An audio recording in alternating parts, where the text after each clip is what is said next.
Republican Party of India RPI Athawale gi National Executive Meeting ngarang New Delhi da LEIBA AMBEDKAR International Center da Pangthokhre. RPI Athawale gi National President amsung Union Minister of State for Social Justice and Empowerment Ramdas Bandhu Athawale yauna party asigi maru oiba thaupuba singna saruk yaduna pangthokhiba mi phamaduda party asigi National Secretary Maheshwar Thaunawjam su saruk yakhi. Mifamadu da Maheshwar Thaunawjam na hai sahi asigi January 10 da ECI na party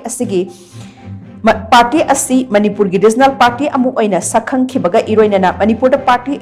asina regional party amu oina Manipur gi damak thabak tawgani Manipur da party asigi LEIBA masaloi sang khudingmak maitai lon gi maming thongani haina sumak na makata na phongdoke